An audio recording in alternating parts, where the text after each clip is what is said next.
I've nominated Dr. Phyllis Margaret Tookey Kerridge for the Great Britain nomination because I think she's an important example of a historical woman in science whose contributions have been for too long overlooked. Kerridge was born in 1901 in Bromley in Kent to William and Edith Tookey. She was educated at the London City School for Girls, and in 1920 she entered University College London to study chemistry. We're not totally sure why she chose chemistry, but we think it could be because of her close relationship with her father, who was a consultant engineer. Graham Goody's work on domesticating electricity has really shown the importance of these kinds of familial relationships and even spousal links in allowing women to work in a kind of casual sense in science and technology, in electrical engineering, for instance, in the 19th century. So we could regard Kerridge as a kind of part of the first wave of women actually professionalising on these links and on these roles. And of course, we have to remember that she's working in the interwar period, so it's not really been all that long since science has professionalised. So she's part of a new wave of men and women who are working as professional scientists. The term scientist is only coined in 1834 by William Whewell to much derision. And in fact, some historians have seen this process of professionalisation in the 20th century as part of a way of keeping women out of the disciplines. Nevertheless, in 1922, she received her Bachelor's of Chemistry from UCL, and she went on over the following years to garner multiple other postgraduate qualifications. For instance, in 1927, she received her PhD. In 1932, she went on to receive an MD, and in 1933, she gained membership of the Royal College of Physicians and licentiate of the Royal College of Surgeons. These were all remarkable achievements, especially considering that in the interwar years, women struggled to break through the male-dominated professions of chemistry and physiology, Kerridge's chosen fields. And it's all the more so remarkable that she got her degrees from UCL, because during the interwar years, London medical schools had considered closing to women entrants due to fears of overcrowding in the profession. UCL in the end decided just to strictly limit the number of women matriculates, but continue to allow them to do so. But this means that Kerridge is really part of a minority of women working in the field during the interwar era. And this occlusion has really been compounded by women historians of science who have tended to focus more on the path-breaking women that came to prominence in the 19th century.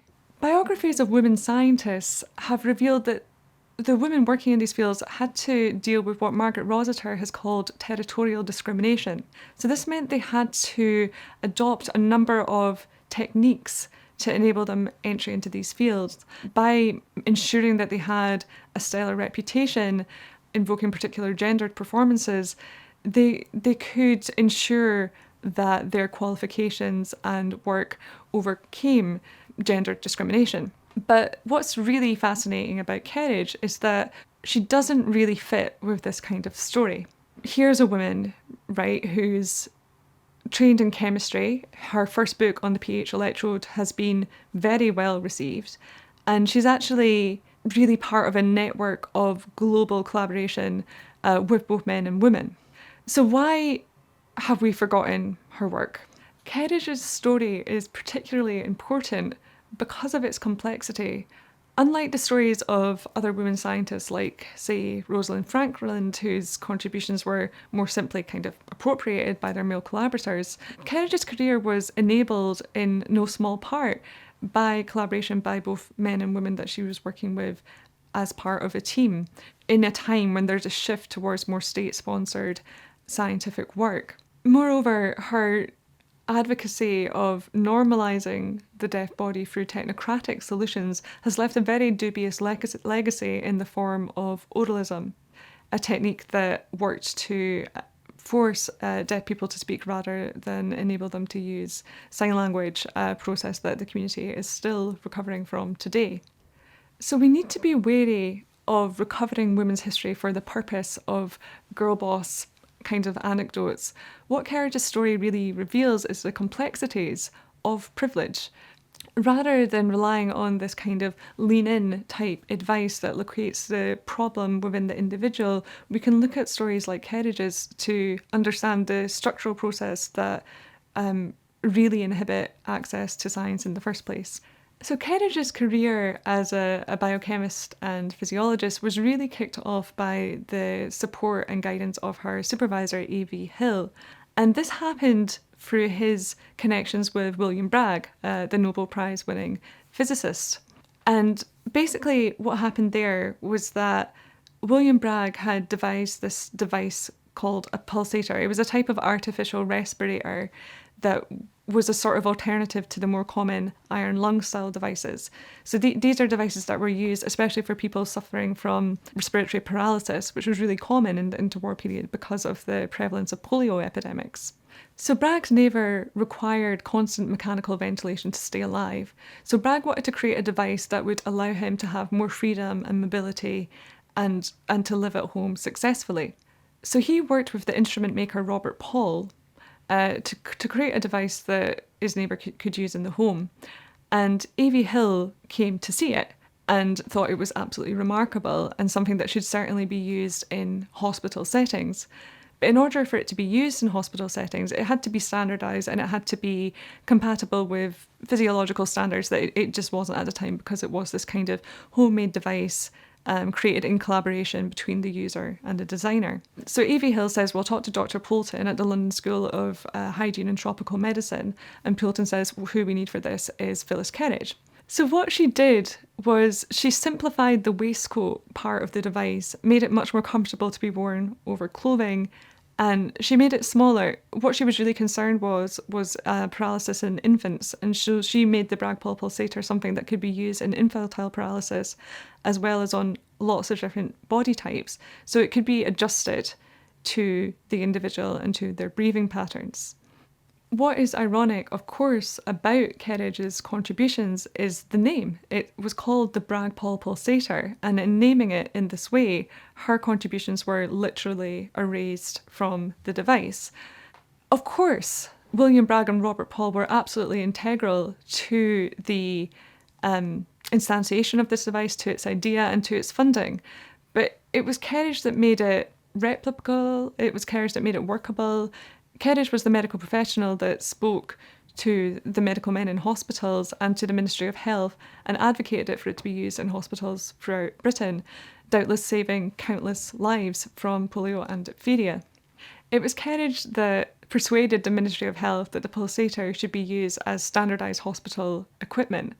And in fact, it continued to be used right up until the late 1960s, and it was a very important technology that allowed people with respiratory paralysis to move from hospitals to the home in the post-Second World War period. Part of the reason that the pulsator had this enduring appeal was because Kerridge was really careful to avoid one-size-fits-all models. Although she advocated standardisation, her work doesn't fit into a simple biopolitical model because she really made sure that the devices she was working on were compatible with individual people's lifestyles. I think this is really because of the kind of phenomenon that she's dealing with.